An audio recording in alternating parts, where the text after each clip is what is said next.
எல்லாருக்கும் வணக்கம். என் பேர் ராதிகா. ஸோ இந்த ரியா கிரியேஷனோட ஃபவுண்டர். அண்ட் இந்த நேரத்தில வந்து நான் எல்லாருக்குமே வந்துட்டு நன்றி சொல்லணும்.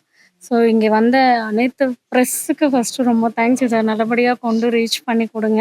எங்களோட ஃபர்ஸ்ட் அட்டெம்ப்ட் ஆஸ் அ ப்ரொடக்ஷனா 15 வருஷமா வந்து காஸ்டிங் டைரக்டரா அடிபட்டு, மிதிப்பட்டு, இப்போ வந்துட்டு அடுத்த இலக்க நோக்கி போயிட்டுருக்கோம். ஆட் ஃபிலிம் ப்ரொடக்ஷன் ஸ்டார்ட் பண்ணியிருக்கோம். என்னோட டைரக்டர் விஜய் சாம்க்கு இந்த நேரத்தில ரொம்ப நன்றி சொல்றேன். இஸ் நாட் ஒன்லி டைரக்டர், என்னோட பிரதர் அண்ட் என்னோட கோ ப்ரொடியூசர், எக்ஸிக்யூட்டிவ் ப்ரொடியூசர், என்னோட அடியாளு எல்லாத்துமே வந்து என் தம்பி கணேஷ். அண்ட் என்னோட டைரி சொன்ன மாதிரி, என்னோட எல்லா கஷ்டம், நஷ்டம் எல்லாமே என் தம்பிக்கு தெரியும். And Vijay photographer, top angle ஃபோட்டோகிராஃபிக்கு இந்த நேரத்தில் ரொம்ப நன்றி. ஏன்னா அவரோட எக்ஸ்பீரியன்ஸ்க்கு வந்துட்டு ஏதோ பண்ணுறாங்க அப்படின்ட்டு இல்லாமல் எங்களுக்கு வந்து முழு நேர சப்போர்ட் கொடுத்து அவரோட டீமோட எங்களுக்கு சப்போர்ட் கொடுத்ததுக்கு அவருக்கு ரொம்ப தேங்க்ஸ். அண்ட் பிரஜன் சாருக்கு வந்து ரொம்ப ரொம்ப நன்றி. நாங்கள் ரொம்ப லாஸ்ட் மினிட்ல தான் அவர் வந்துட்டு இன்வைட் பண்ணியிருந்தோம். அவர் பிக் பாஸ் ஃபேம், இப்போ ரீசெண்ட் ஃபேம், எந்த ஒரு ஆட்டிடியூடும் இல்லாமல் எங்களுக்காக டைம் ஒதுக்கி வந்து எங்களுக்காக நிறைய விஷயங்கள் பேசினார். திருமலை சாருக்கு ரொம்ப நன்றி. ராணவ் அவர் வந்து என்னோட கூட பிறக்காத ஒரு தம்பி. நான் எந்த நேரத்தில் எப்போ எந்த விஷயமா இருந்தாலுமே நான் ஷேர் பண்ணியிருக்கேன்.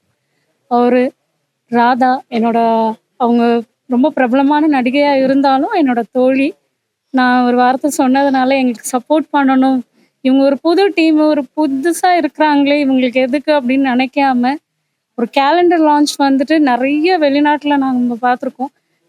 தமிழ்நாட்டில் சென்னையில் வந்துட்டு இந்த மாதிரி பெருசாக இல்லாது அப்படின்றது நாங்களாக வந்துட்டு சரி ஓகே ஒரு இனிஷியேட் பண்ணலாம் அப்படின்ட்டு இது மூலிமா வந்துட்டு நிறைய ஆர்டிஸ்ட்டுக்கு வந்து எவ்ரி இயர் வந்துட்டு நாங்கள் வந்து வாய்ப்புன்றதை தாண்டி அவங்களுக்கு ஒரு நல்ல ஓப்பனிங் பிளாட்ஃபார்மாக இருக்கும்னு நினைக்கிறோம்.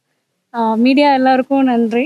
தயவு செஞ்சு இதை கொண்டு போய் சேர்த்து எங்களை வந்து அடுத்த கட்டத்துக்கு அடுத்த வருஷம் உங்களோட ஒரு நல்ல ஒரு மூவி ப்ரெஸ் மீட்டில் மீட் பண்ணணுன்ட்டு நான் வாழ்த்து கேட்டு வணங்குகிறேன். தேங்க்யூ. இது ஆக்சுவலி வந்து நம்ம நிறைய இன்ஃப்ளூயன்சர்ஸ் அந்த மாதிரி பார்க்கறது தான். இது நிறைய இப்போ காஸ்டிங் டைரக்டர்ஸ்க்கு வந்துட்டு இது யாரையும் ஹர்ட் பண்ணுறதுக்காக சொல்லலை. காஸ்டிங் டைரக்டருக்கு அங்கீகாரன்றது கிடையவே கிடையாது, எஸ்பெஷலி இன் சவுத் சினிமாவில். நான் மும்பை ஏஜென்சியில் ஒர்க் பண்ணும்போது வந்து காஸ்டிங் டைரக்டருக்கு வந்து கேரவன் முதற்கொண்டு வந்து கொடுக்கறது, ஃப்ரெஷ் ஜூஸ் கொடுக்கறது, அந்த மாதிரிலாம் வந்து பார்க்கும்போது இங்கேயே அந்த காஸ்டிங் டைரக்டருக்கு வந்துட்டு பெருசாக இம்பார்ட்டன்ஸ் இல்லை அப்படின்றது வந்து நாங்களாக வந்து ஒரு இனிஷியேட்டிவ் எடுத்து சிஃப் சிடிசிஎம்ஏன்னு ஒரு அசோசியேஷன் ஆரம்பித்து அதில் ஒரு ஈவெண்ட் நல்லபடியாக நடத்தினோம். பட் ஸ்டில் அந்த ரெகக்னைஸ் வந்து எங்களுக்கு பெருசாக இல்லாததுனால சரி நம்ம ஒரு இனிஷியேட் பண்ணுவோம் அப்படின்றதுனால தான் ஒரு கேலண்டர் லான்ச், ஆக்சுவலி ஒரு புக் டைரக்டரி மாதிரி ஒரு மேகசின் லான்ச் பண்ணணுன்றது தான் எங்களோட விருப்பம். But every year every table டாப்பில் வந்துட்டு பர்சனலாக ஹார்ட் டச்சிங்காக இருக்கும். ஒவ்வொரு மாதம் ஒவ்வொரு மாடல் பார்க்கும்போது இந்த பொண்ணுக்கு ஒரு வாய்ப்பு நம்ம ஏன் கொடுக்கக்கூடாதுன்னு ஏதாவது ஒரு டைரக்டர், ஏதாவது ஒரு ப்ரொடியூசர், ஏதாவது ஒரு ஹீரோ ஒரு சின்னதாக ஒரு பொறி தட்டினாலும் அந்த கிரெடிட் வந்து ரியா கிரியேஷன்ஸ்க்கு வரும்னு நாங்கள் நம்புகிறோம். இதில் வெறும் ஆட் மட்டும் தான் பண்ண போறீங்க, ஃபியூச்சர் ஃபிலிம் இல்லை ஷார்ட் ஃபிலிம்ஸ் அந்த மாதிரி எதுவும் பண்ண போறீங்க? நாங்கள் ஆல்ரெடி வந்துட்டு எங்கள் டைரக்டர் விஜய் சாம் வந்து ஒரு இனிஷியேட் பண்ணியிருக்காரு. ஆல்ரெடி வந்து ஒரு படத்தை நோக்கி போயிட்டுருக்கோம். ஒரு ப்ரொடக்ஷன் வந்துட்டு நெக்ஸ்ட் இந்த 2026 மேக்குள்ளே நாங்கள் பண்ணுவோன்னு பூஜைக்கு உங்கள் எல்லாரையும் கூப்பிடுவோம் அப்படின்னு நம்புகிறோம், கடவுளையும் நம்புகிறோம். இது மெயினாக வந்து ஃபோக்கஸ் பண்ணுறது வந்து அட்வர்டைசிங் ஏஜென்சி தான். ஸோ இதில் ப்ளே பண்ண வீடியோஸ் எல்லாமே வந்து நம்ம ரியா கிரியேஷன்ஸில் ஆட் ஃபிலிம் ப்ரொடக்ஷனாக தான் ஸ்டார்ட் பண்ணோம். 2027 வந்துட்டு இது ஒரு ப்ரொடக்ஷன் கம்பெனியாக மாறுறதுக்கு கொஞ்சம் வாய்ப்புகள் இருக்கிறது. ஸோ எல்லாருக்கும் வணக்கம். ரொம்ப ஒரு ஹாப்பியான மூமெண்ட் இது. ஃபஸ்ட்டு ப்ரெஸ் உங்கள் எல்லாருக்கும் ரொம்ப தேங்க்ஸ். ஏன்னா எல்லாருமே வந்து ஒரு பெரிய விஷயத்துக்காக தான் வருவோம் அப்படின்ட்டு இல்லாமல் இந்த மாதிரி சின்ன சின்ன விஷயம் பண்ணாலும் நாங்கள் ப்ரெஸ் நாங்கள் சப்போர்ட் பண்ணுவோம் அப்படின்னு சொல்லிட்டு நீங்கள் எல்லாருமே வந்திருக்கீங்க. ஸோ உங்கள் எல்லாருக்குமே என்னுடைய மனமார்ந்த நன்றிகள். ஏன்னா நீங்கள் இல்லைன்னா இப்போ எந்த ஒரு இதுவுமே வந்து ஒரு ஸ்டெப்பு கூட மூவ் ஆகாது. சோஷியல் மீடியாவில் நீங்கள் தான் ப்ரொமோட் பண்ணுறீங்க. ஸோ ஆர்டிஸ்ட்டாக இருக்கட்டும், படமாக இருக்கட்டும், ஸோ சின்ன சின்ன எந்த விஷயம் பண்ணாலுமே அதை மக்கள்கிட்ட கொண்டு போய் சேர்க்கறது நீங்கள் தான். ஸோ அந்த மாதிரி வந்து எங்களுக்கு இந்த சப்போர்ட் கொடுத்ததுக்கு ரொம்ப ரொம்ப தேங்க்ஸ் உங்களுக்கு. அண்ட் இன்னைக்கு இந்த ஈவெண்ட்டுக்கு வந்த எல்லா சீஃப் கெஸ்ட்க்கும் என்னுடைய மனமார்ந்த நன்றிகள். ஏன்னா எல்லாருமே ஒரு ஒரு சைடில் ஒரு ஒரு பெரிய ஆளுங்க. ஸோ அவங்களுமே வந்து இது ஒரு கேலண்டர் லான்ச் அப்படின்லாம் நினைக்காம இது ஒரு பெரிய விஷயமா நினச்சி வந்து எங்களுக்கு அவ்வளோ சப்போர்ட் கொடுத்தாங்க. ஸோ அவங்களுக்கு என்னுடைய தேங்க்ஸ். அண்ட் என்னோட டீம் அக்கா அண்ட் கணேஷ் டார்லிங். ஸோ இவங்க 2 பேர் வந்து இன்னைக்கு இந்த ஈவெண்ட் நடக்குதுன்னா, இதுக்கு எவ்வளோ ஃபேஸ் பண்ணோம் அப்படின்றது எங்களுக்கு தான் தெரியும். ஸோ நாட் ஈவன் படத்துக்கு மட்டும் கஷ்டம் இல்லைங்க. இந்த மாதிரி சின்ன ஈவெண்ட் பண்ணாலும் அதுக்கு வந்து ஃபினான்ஷியலாவும் சரி, அது இதுன்னு சொல்லிட்டு நிறைய பிரச்சனைகள். ஸோ அது எல்லாத்தையும் ஹேண்டில் பண்ணி இன்னைக்கு இந்த ப்ராஜெக்ட் வந்து உங்க கண்ணு முன்னாடி கொண்டு நிறுத்துறதுக்கு ஸோ 2 பேரும் பயங்கரமா கஷ்டப்பட்டுருக்காங்க. ஸோ தேங்க்யூ ஸோ மச் 2 பேருக்கும். அண்ட் என்னோட டோட்டல் டீம். ஸோ டெக்னீஷியன்ஸ் இல்லைன்னா எந்த ஒரு ப்ராஜெக்ட்டுமே ஒரு ஸ்டெப் கூட மூவ் ஆன் ஆகாது.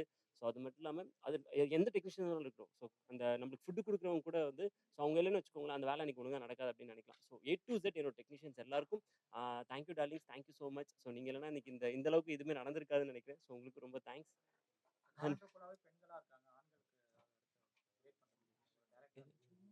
இல்ல. அது நெக்ஸ்ட் வந்து அதுதான். என்னன்னா, எல்லாருமே வந்து ஃபர்ஸ்ட் வந்து ஃபீமேல் மாடல்ஸ் தான் டக்குனு ஃபோக்கஸ் வந்து அங்க தான் ஆகுது. யார கேட்டாலும் வந்து பொண்ணுங்க இல்லையா? அப்படின்ற மாரி தான் கேட்குறாங்க. ஸோ இந்த வாட்டி நாங்க ஃபீமேல் பண்ணியிருக்கோம். பட் நெக்ஸ்ட் டைம் வந்து ஷூரா வந்து மேல் மாடல்ஸ் இருப்பாங்க. நாங்க சத்தியம் பண்ணி சொல்றோம். ஆக்டிங்ல இருந்து இப்போ டைரக்ஷன் ஓகே. ஆ ஆக்டிங் இல்ல நான் நடுவுல வந்து சரி நம்மளுக்கு வேலையே இல்ல சுத்தமா. நம்மளே ஏதாச்சும் ஒண்ணு பண்ணிக்கலாம் அப்படின்னு சொல்லிட்டு நான் ஸ்டார்ட் பண்ணது தான். பட் நான் இது ஸ்டார்ட் பண்ணதுக்கப்புறம் வந்து டைரக்ஷன் எந்த அளவுக்கு வந்து ஒரு ஒரு பயங்கர பவர்ஃபுல்லான ஒரு விஷயம் அப்படின்றது தெரிஞ்சுச்சு.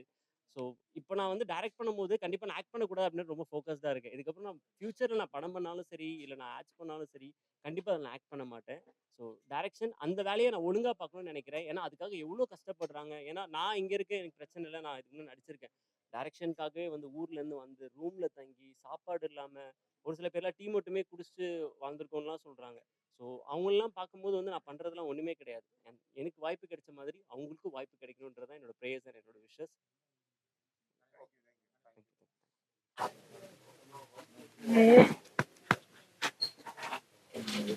சில் டார்லிங் சில்.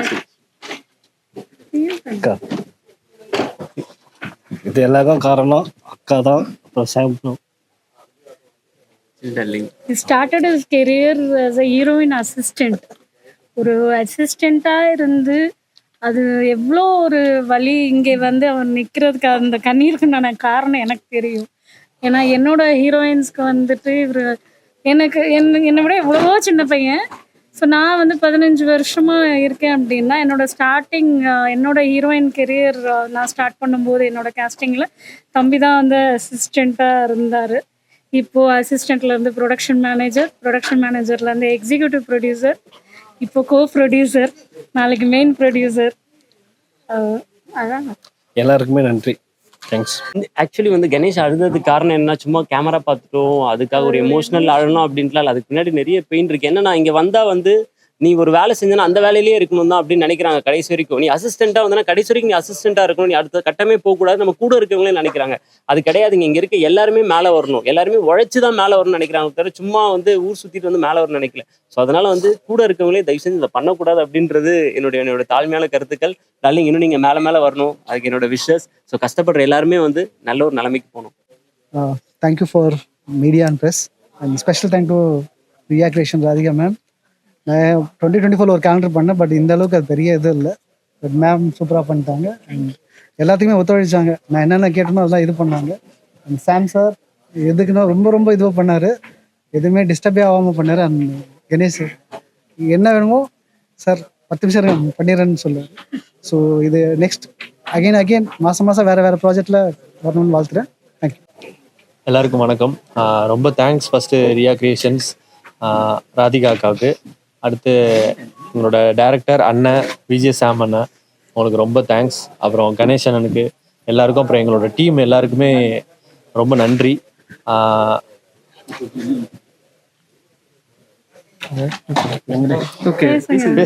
எல்லாருக்கும் ரொம்ப தேங்க்ஸ். ஊர்ல இருந்து வந்தாலும் சொல்லுங்க. இவங்க வந்து தஞ்சாவூர் கோயில்ல வந்துட்டு ரிசர்ச் பண்றாங்க. அதுக்குண்டான டாக்குமெண்ட்ரி வந்துட்டு ரொம்ப, அதாவது நீங்க இந்த தமிழ் ஆராய்ச்சி பத்தி, பெரிய கோயில் அப்புறம் சோழர்களை பத்தி பண்ணிட்டு இருக்கோம் ரிசர்ச் எல்லாமே. அது வந்து எப்படின்னா டாக்குமெண்ட்ரியா யூடியூப்ல இருக்கு. அதோட டாக்குமெண்ட்ரிஸ் எல்லாமே அது வந்து யூடியூப் வீடியோ மாதிரி இல்லாம அது ஒரு லாங் டேர்ம் ஒரு வீடியோ, ஒரு டாக்குமெண்ட்ரிக்கு பார்த்தீங்கன்னா ஒரு 6 monthsலேருந்து 1 year வரைக்கும் டைம் எடுத்துக்கிட்டு அதுக்கான தரவுகள் எல்லாமே வந்து நேரில் போய் பார்த்து ஒரு புக்லேருந்து எடுக்காம இதுக்கு முன்னாடி பண்ணவங்களோட ரிசர்ச், அப்புறம் கல்வெட்டு செப்பேடுகள், ஓலைச்சுவடிகளில் இருக்க அந்த கண்டென்ட்லாம் நாங்கள் எடுத்து பார்த்துட்டு பெயிண்டிங்லாம் எடுத்து பார்த்துட்டு அது மூலமாக ரிசர்ச் பண்ணிவிட்டு அதை சம்மந்தமாக ஒரு 4 வீடியோ வந்து நாங்கள் டாக்குமெண்ட்ரியாக போட்டிருக்கோம். ராஜராஜ சோழனோட ஃபேஸை பற்றி, அப்புறம் அவரோட ரியல் டெத் எப்படி இருந்தது லாஸ்ட் காலத்தில். மெயினாக வந்து பெரிய கோயிலில் வந்து எந்த சாபமும் கிடையாது. ஏன்னா நாங்கள் சின்ன வயசுலேருந்து பார்த்த விஷயம் அதுதான். என்ன அப்படின்னா, கோயிலில் வந்து அந்த கோயிலில் சாபம் இருக்குது, உள்ளே போனவங்க யாரும் உயிரோட வந்ததில்லை, பதவி பெறும் அப்படின்லாம் சொல்லியிருக்காங்க. அது வந்து எங்களோட ஒரு 6 மாதம் 7 மாதம் ரிசர்ச்சை முடித்து அதை ஒரு டாக்குமெண்ட்ரி சப்மிட் பண்ணோம்.